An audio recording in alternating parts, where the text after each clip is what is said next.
Hello friends, எழுந்திரிச்ச உடனே ஒரு டம்ளர் வெந்நீர், அதுக்கப்புறம் ஒரு பழம் சாப்பிட்டதுக்கப்புறம் டீ குடிக்கணும் போல் இருந்தது. எப்பொழுதுமே எந்திரிச்ச உடனே முதல்ல டீ குடிக்கணும் போல் தான் இருக்கும். ஆனால் வெறும் வயிற்றில் டீ குடிக்கிறது அவ்வளோவா உடம்புக்கு நல்லதில்லை அப்படிங்கிறதுனால இது ரெண்டையும் முதல்ல சாப்பிட்டு முடித்ததுக்கப்புறம் டீ குடிக்க ஆரம்பிப்பேன். டீ குடிக்கும் பொழுது ஸ்கூல் டைமாக இருந்தாலும் சரி, லீவ் டைமாக இருந்தாலும் சரி, டீ எனக்குன்னு ஒரு டம்ளர் போட்டு அதை ஒரு சேரில் உட்காந்து நிதானமாக ரசித்து குடிக்கிறது ரொம்ப பிடிக்கும். இது எனக்கு மட்டும்தான் அப்படியா அப்படின்னு என்னென்னு தெரியலை. கொஞ்சம் உடல் சோர்வு குறைந்த மாதிரி இருக்கும்.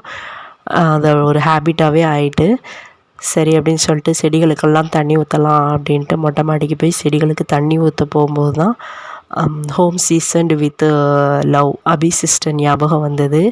அவங்க எந்த அளவுக்கு செடிகளை நேசித்தா, அதை ஒரு நம்ம செடியை சாதாரணமாக ஒரு உயிராக தான் நினைப்போம். ஆனால் அது ரொம்ப ஃப்ரெண்ட்லியாக ஏகப்பட்ட செடிகளை அவங்க வீட்டில் வாங்கி வளர்க்காங்க. ஆனால் செடிகளுக்கே இவ்வளோ முக்கியத்துவம் கொடுத்து வளர்க்கும் பொழுது, அவங்க உயிருக்கு உயிராக நேசித்த அவங்களுடைய கணவர் அவங்க கூட இல்லை அப்படின்னு நினைக்கும் பொழுது மனதுக்கு ரொம்ப கஷ்டமாக இருக்குது. அவங்களோட வீடியோ பார்த்துட்டு உண்மையிலே என்னால் அழுகையை கண்ட்ரோல் பண்ண முடியலை. அவங்க உண்மையிலே ரொம்ப பாசிட்டிவ் எனர்ஜியாக பேசுவாங்க. அவங்க வீடியோவில் உள்ள ஒவ்வொரு வீடியோவும் நீங்கள் பார்த்தீங்கன்னா அதில் கண்டிப்பாக ஏதாவது ஒரு பாசிட்டிவ் எனர்ஜியோடு பேசிக்கிட்டே இருப்பாங்க. உண்மையிலே அயன் லேடி அப்படின்னு தான் சொல்லலாம். அவங்களுக்கு இந்த நிலமை வந்திருக்கக்கூடாது. என்ன செய்ய முடியும்? விதி தான் வெல்லும். அதை கண்டிப்பாக யாராலையும் மாற்ற முடியாது. சரி அப்படின்ட்டு நானும் செடிகள் கூட பேசுவேன். ஆனால் அவங்க ரொம்ப தீவிரமாக செடிகளை எவ்வளோ நேசித்தாங்க அப்படிங்கிறத அவங்களோட ஒவ்வொரு வீடியோவில் நீங்கள் பார்த்தா கண்டிப்பாக உங்களால் புரிஞ்சுக்கிட முடியும். அவங்களுடைய கணவருடைய இழப்பை கண்டிப்பாக யாராலையும் ஈடு செய்ய முடியாத ஒன்று. அவங்க குழந்தைங்களுக்காக கண்டிப்பாக அவங்க மன தைரியமாக வாழணும். நம்ம சொல்கிற ஆறுதல் அவங்களுக்கு அந்த நேரத்தில் அவங்களுக்கு கொஞ்சம் தைரியம் கொடுக்கும். ஆனால் கண்டிப்பாக அவங்க தனிமையில் உட்காந்து அதை பற்றி யோசிக்கும் பொழுது, குழந்தைங்களை பற்றி யோசிக்கும் பொழுது அவங்களுக்கு மனசு ரொம்ப கஷ்டமாக இருக்கும். நான் இந்த வீடியோ மூலமாக என்ன சொல்கிறேன்னா, அபி சிஸ்டர், அந்த வீடியோ உங்களுக்கு போகுமா என்னன்னு எனக்கு தெரியலை. கண்டிப்பாக நீங்கள் இதை பார்த்தீங்கன்னா உங்களுக்கு நான் ஒரு ஆறுதல் சொல்கிறேன்னு நினச்சிக்கோங்க. உங்களுக்கு ஆறுதல் சொல்கிற அளவுக்கு எனக்கு வயசு கிடையாது. இருந்தாலும் உங்களுடைய கணவருடைய இழப்பை யாரும் ஈடு செய்ய முடியாது. Stay strong sister. குழந்தைங்களுக்காக கண்டிப்பாக சந்தோஷமாக வாழுங்க. பாவம் மித்துக்குட்டி, அவன் அப்பாவை ரொம்ப தேடுவான். அந்த வலி தந்தையினுடைய இழப்பு தெரியாத அளவுக்கு நீங்கள் அவனை ரொம்ப ஸ்ட்ராங்காக வளங்க. உங்களுக்கு 2 குழந்தை செல்வங்களை கடவுள் கொடுத்துருக்குறாரு. நீங்கள் கண்டிப்பாக அந்த குழந்தைங்களுக்காக ரொம்ப ஸ்ட்ராங்காக வாழ்வீங்கன்ற நம்பிக்கை எனக்கு இருக்குது. ரொம்ப மனசு கஷ்டமாக இருந்தது சிஸ்டர். இவ்வளோ ஒரு பாசிட்டிவ் எனர்ஜி, அப்புறம் ஒரு தைரியமான ஒரு பெண்ணுக்கு இப்படி ஒரு நிலைமையா அப்படின்னு நீங்கள் இந்த இதிலேருந்து கொஞ்சம் கொஞ்சமாக மீண்டு வருவீங்கிற நம்பிக்கை, கண்டிப்பாக மீண்டு வருவீங்க. அந்த நம்பிக்கை எங்கள் எல்லாருக்கும் இருக்குது. எல்லாருக்கும் பாசிட்டிவாக நீங்கள் மெசேஜ் சொல்கிற நீங்கள் கண்டிப்பாக துவண்டுறாதீங்க. அதனால் நீங்கள் கண்டிப்பாக எங்களுக்காக உங்களுடைய எனர்ஜியை என்றைக்கும் லாஸ் பண்ணிடாதீங்க சிஸ்டர். மனிதனாக பிறந்தா பிறப்பு இறப்பு எல்லாம் சகஜம் அப்படின்ட்டு சாதாரணமாக வாய் வார்த்தையாக சொல்லிவிட்டு போகலாம்.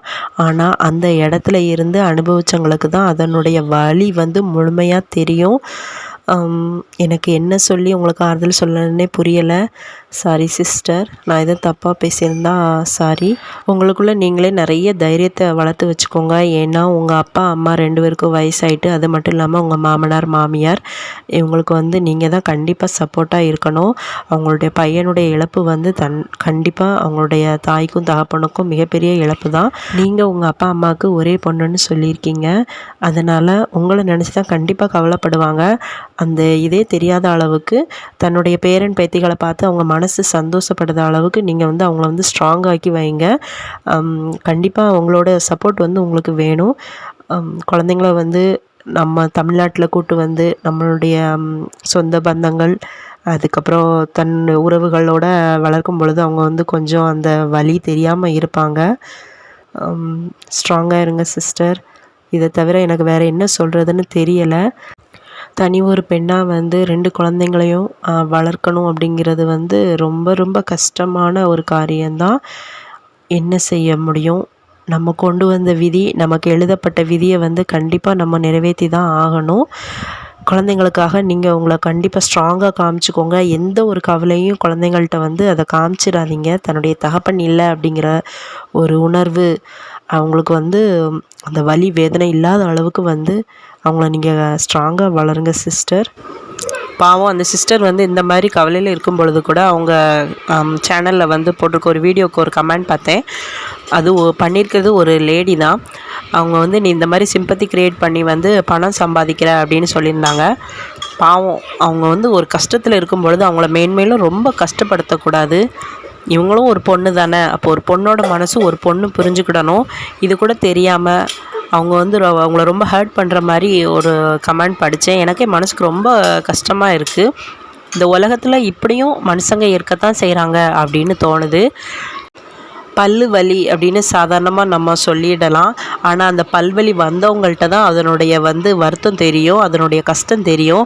அதை மாதிரி தான் ஒருத்தவங்களுடைய கஷ்டம் வந்து அவங்க இடத்துல இருந்து பார்த்தா தான் அதை நம்மளால் உணர முடியும். இது தெரியாமல் சும்மா வாய்க்கு வந்ததெல்லாம் கமெண்ட் பண்ணாதீங்க.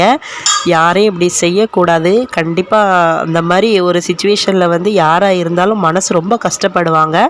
அதனால் கண்டிப்பாக யாரையும் ஹர்ட் பண்ணாதீங்க. இந்த காலகட்டத்தில் யாரும் பார்த்திங்கன்னா 60 வயசுக்கு மேலே வாழ்கிறதே ஒரு ஆச்சரியமான விஷயந்தான். அப்படி இருக்க பட்சத்தில் வந்து நம்ம அடுத்தவங்கள வந்து ஹர்ட் பண்ணக்கூடாது. இருக்கிற வரைக்கும் அடுத்தவங்கள சந்தோஷமாக பார்த்துக்கிடணும். அப்போ தான் நம்மளுக்கும் நம்மளுடைய வாழ்க்கையும் கடவுள் வந்து சந்தோஷமாக ஆக்கி வைப்பார். இதை உணர்ந்திங்கன்னா கண்டிப்பாக யாரும் ஹர்ட் பண்ண மாட்டீங்க. இவ்வளோ பாசிட்டிவாக பேசுகிற ஒரு லேடிக்கு நெகட்டிவ் கமெண்ட் வருது அப்படின்னு நினைக்கல எனக்கே கஷ்டமாக இருக்குது. அப்போ அந்த இடத்துல இருக்கிற அவங்களுக்கு வந்து எவ்வளோ கஷ்டமாக இருக்குன்னு அவங்க இடத்துல இருந்து பார்த்தா தான் தெரியும். அதனால் எந்த ஒரு விஷயமும் பேசுகிறதுக்கு முன்னால் 100 தடவை யோசித்து பார்த்துட்டு அதை பற்றி நீங்கள் பேசுங்க. தயவுசெய்து ஹர்ட் பண்ணாதீங்க. ரொம்ப மனசு உடஞ்சி போயிருப்பாங்க. அவங்களுக்கு உங்களால் ஆறுதல் சொல்ல முடியலைனாலும் பரவாயில்ல, இந்த மாதிரி செய்யாதீங்க. அதான் என்னுடைய வேண்டுகோள். கண்டிப்பாக கணவனை இழந்த வந்து நிறைய பெண்கள் வந்து குழந்தைங்கள வந்து ரொம்ப கஷ்டப்பட்டு தான் வளர்க்குறாங்க. அதை நம்மளும் பார்க்க தான் செய்கிறோம் இந்த சமுதாயத்தில். யாராக இருந்தாலும் எந்த நொடினாலும் மரணம் வரலாம். அதை கண்டிப்பாக யாராலையும் மாற்ற முடியாது. அதனால் இருக்கிற வரைக்கும் நம்மளையும் சந்தோஷமாக வச்சுக்கிட்டு, நம்மளை சுற்றி இருக்கிறவங்களையும் சந்தோஷமாக வச்சுக்கிட்டு, பாசிட்டிவ் எண்ணத்தோடு எல்லோரும் கண்டிப்பாக வாழ்வோம். நம்மளுக்கு எல்லாமே பாசிட்டிவாக நடக்கும். சுற்றி நடக்கிறது எல்லாமே பாசிட்டிவாக இருக்கணும்னு கண்டிப்பாக எல்லோரும் நினச்சிக்கோங்க. இந்த மாதிரி சில நெகட்டிவ் கமெண்ட் இருந்தாலும் கூட ஹேமா சிஸ்டர் அப்புறம் சுனிதா சிஸ்டர் பார்த்திங்கன்னா அபி சிஸ்டருக்கு வந்து ரொம்ப சப்போர்ட்டிவாக இருந்தாங்க. இந்த மாதிரி சில நல்ல உள்ளங்களும் பார்த்திங்கன்னா உலகத்தில் இருக்கத்தான் செய்தாங்க. Okay, thank you.